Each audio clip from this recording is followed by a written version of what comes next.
আমরা সবাই পুরীতে গিয়ে গোল্ডেন বিচে সেকেন্ড দিন গিয়ে কেমন মজা করেছি সেই ভিডিওটা অলরেডি তোমাদের সবার সাথে শেয়ার করা হয়ে গেছে। আজকে তোমাদের সাথে শেয়ার করবো সেদিনই আমরা দুপুর থেকে রাত অব্দি কি কি করেছি। সো হ্যালো গাইস, কেমন আছো তোমরা? সবাই আশা করি সবাই খুব ভালো আছো। আর একটি নতুন মিনি ব্লগে তোমাদের সকলকে ওয়েলকাম। দেখো, গোল্ডেন বিচ থেকে ফেরার পথে কিন্তু আমরা তাড়াতাড়ি গিয়ে ড্রেসটা চেঞ্জ করে নিয়েছিলাম। আর চেঞ্জ করে সবাই কিন্তু এখানে শর্টস আর গেঞ্জি পরে নিয়েছিলাম। আর এখন হচ্ছে আমরা খেতে বসবো। সবার টেবিল চেয়ার দেখো এখানে রেডি হয়ে গেছে। সবাই যে যার মতো যেখানে সিট পাচ্ছে সেখানেই কিন্তু খেতে বসে পড়েছে। ওখানে বৌদি ভাই আর সোমনাথ দাও খেতে বসে পড়েছিল। এখানে শ্রুতিনন্দা আমার বর, তার সাথে আমি, আর কিন্তু ছিল আমার আর একটা বান্ধবী। তো সবাই একসাথে যখন খেতে বসেছে এখানে প্লেট দিয়ে দিয়েছে আর তার সাথে সুন্দর করে কিন্তু সাজিয়ে গুছিয়ে স্যালাডও দিয়ে দিয়েছে। আর তোমরা ওই যে দেখতে পাচ্ছ না, ওপর দিয়ে মশলা টাইপের ছেটানো চাট মশলা ছিটিয়ে দিয়েছিল, যেটার জন্য কিন্তু বেশি ভালো লাগছিল স্যালাড গুলো খেতে। আমি তো ওই মশলা দেওয়া ইসেগুলোই বারবার করে নিচ্ছিলাম স্যালাড গুলো। তারপরেই কিন্তু এই যে স্যালাড নিতে নিতে চলে এসেছিল রাইস। আর আজকে মেনুতে ছিল কিন্তু দুপুর বেলাতে জিরা রাইস। সবাইকে কিন্তু যে পরিমাণে আমরা রাইস খাবো সেই পরিমাণে রাইস দেওয়া হচ্ছিল। তো আমি অনেকটা পরিমাণে কিন্তু রাইস নিয়েছিলাম। তারপরে চলে এসেছিল পাতলা পাতলা মুসুরের ডাল। আর ডালটা না খুব সুন্দর বানিয়েছিল, সত্যি কথা। তো ডাল এদিকে সবাইকে দিয়ে দিচ্ছিল, তার সাথে কিন্তু ছিল এই এক প্লেট পাঁপড় ভাজা। তাই আমি কিন্তু শ্রুতিকে বললাম যে তুই ওই টেবিল থেকে পাঁপড় ভাজাটা এই টেবিলে পাস কর। তো ও কিন্তু ওই টেবিল থেকে এই টেবিলে নিয়ে এসছে। আর যে যার মতো যটা পাঁপড় লাগবে ততগুলো কিন্তু আমরা পাঁপড় নিয়ে নিয়েছি। এবারে পাঁপড়ের সাথে ডাল দিয়ে খাচ্ছিলাম, বেশ ভালোই কিন্তু লাগছিল। তো এই পাঁপড় দিয়ে ডাল খেতে খেতে হট করে এরকম ঝুড়ি ঝুড়ি আলু ভাজা দিয়ে গেছিল। এটা দিয়ে তো ডাল খেতে আরো সুন্দর লাগে। তো যে যা পাচ্ছিলাম, মানে যতটুকু পাচ্ছিলাম আমরা তো হামলে নিয়ে নিচ্ছিলাম। দেখো এখানে আমি নিয়ে নিয়েছিলাম কতটা, তারপর আমার বরকে দিয়ে দিলাম, এখানে আমার একটা বান্ধবীকে দিয়ে দিয়েছিলাম। আর বাদ বাকি যা ছিল সব কুড়িয়ে গেছে, আমি নিয়ে নিয়েছিলাম।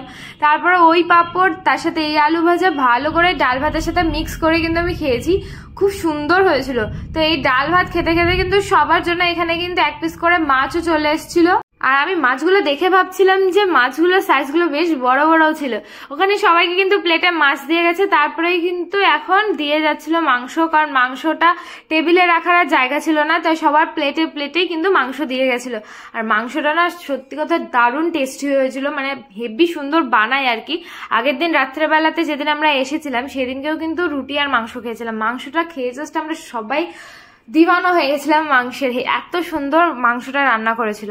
এখন একটুখানি মাছটা খেয়ে দেখবো যে মাছটা কেমন টেস্ট। তো মাছটা প্রথমে না একটু টক টক লাগছিল, তারপর না আমি ভালো করে টেস্টটা বোঝার জন্য এই গ্রেভিটা একটুখানি নিলাম। আর সবাইকে বলছিলাম একটু টক টক লাগছে না। তো গ্রেভিটা দিয়ে যখন খাচ্ছিলাম তখন দেখলাম ওর মধ্যে কারি পাতারও সেন্ট বেরোচ্ছে।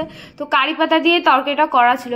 তো ওই খাওয়া দাওয়ার পর আমরা চলে গেছিলাম সোজা সমুদ্রে স্নান করতে। তো আমরা বহুতক্ষণ স্নান করেছি আর মুখে পুরো ট্যান পড়ে গেছে, তোমরা দেখে অলরেডি বুঝতেই পারছো। তারপরে এখানে সবাই দেখো আমার জন্য অপেক্ষা করছিল, কারণ আমি ঘুমিয়ে পড়েছিলাম। স্নান করে এসে সবাইকে নিজে রেডি হতে বলে আমি নিজেই ঘুমিয়েছিলাম, যে যখন সবাই রেডি হবে আমাকে ফোন করবে তারপরে আমি উঠে রেডি হব। তো সেটাই হয়েছে, দেখো সবাই অপেক্ষা করছে, তারপরে আমি রেডি হয়ে কিন্তু বেরিয়েছি। তারপর আমরা টুকটুক করে কিন্তু এখন এই সন্ধ্যাবেলায় যাচ্ছিলাম মন্দিরে পুজো দেওয়ার জন্য। আর যেতে যেতে এই সমুদ্রের পাড়টা দেখতে এত ভালো লাগছিল, মানে রাস্তাঘাটগুলো দেখতে সত্যি খুবই ভালো লাগছিল, মানে মনটা পুরো জুড়িয়ে যাচ্ছিল। আমাদের হোটেল থেকে মন্দিরটা অনেকটাই দূর ছিল, কারণ আমাদের হোটেল পুরো সমুদ্রের কাছাকাছিতেই ছিল। তার জন্য কিন্তু আমরা দুটো টোটো বুক করেছিলাম। আর যেহেতু আমরা 12 জন ছিলাম, দুটো টোটো না বুক করলে আমাদের হতোই না কিছুতে। তো আমরা টোটো করে কিন্তু এখন মন্দিরের সামনে চলে এসেছি। আর অনেকটা দূরে নামিয়েছিল, একটু হাঁটতে হাঁটতে এসেছিলাম ভেতরের দিকে। তখন সবাই মিলে যাচ্ছি, তখন সবাই কিন্তু চুড়িদার পরেছে, শুধু বৌদি শাড়ি পরেছিল।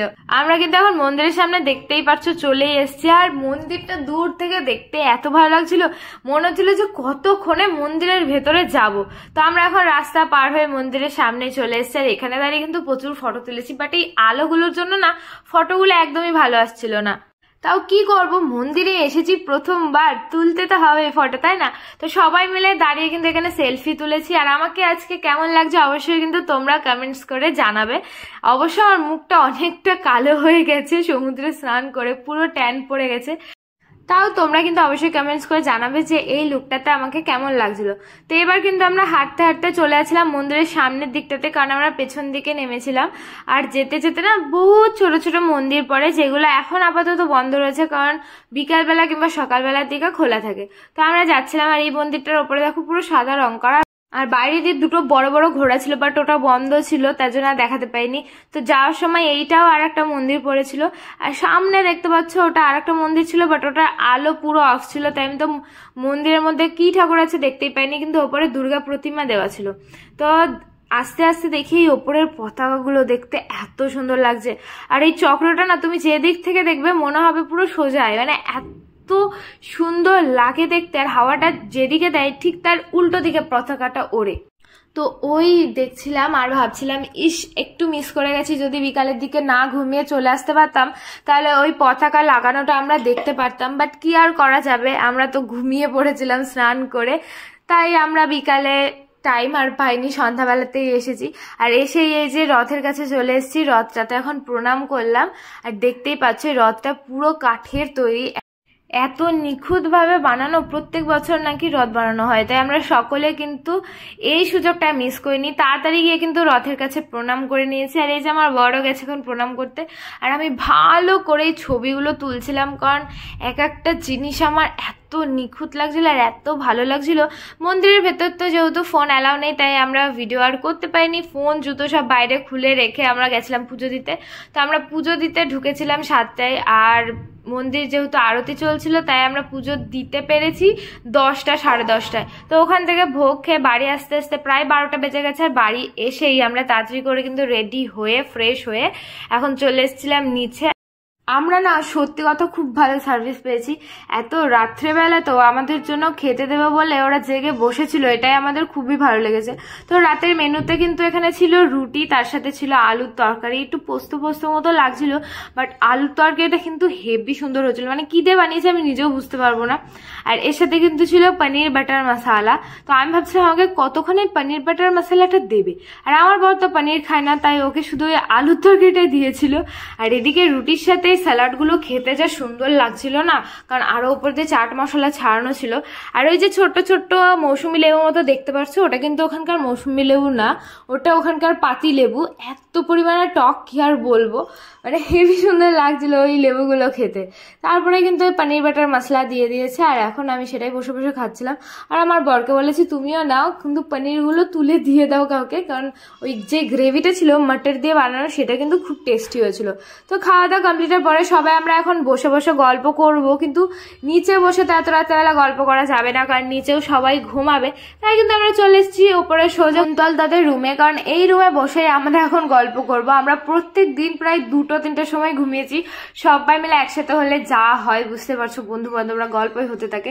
তো বন্ধুরা আজকে এই ভিডিওটা কেমন লাগলো অবশ্যই কিন্তু কমেন্টস করে জানাবে, ভালো লাগলে লাইক শেয়ার করে দেবে, আমার পেজটা ফলো করবে। আর হ্যাঁ আজকের আমার এই লুকটা কেমন লাগছিল সেটাও কিন্তু কমেন্টসে জানিও। আর পুরীতে গিয়ে কে কে পুজো দিয়েছে সেটাও কিন্তু কমেন্টসে জানিও।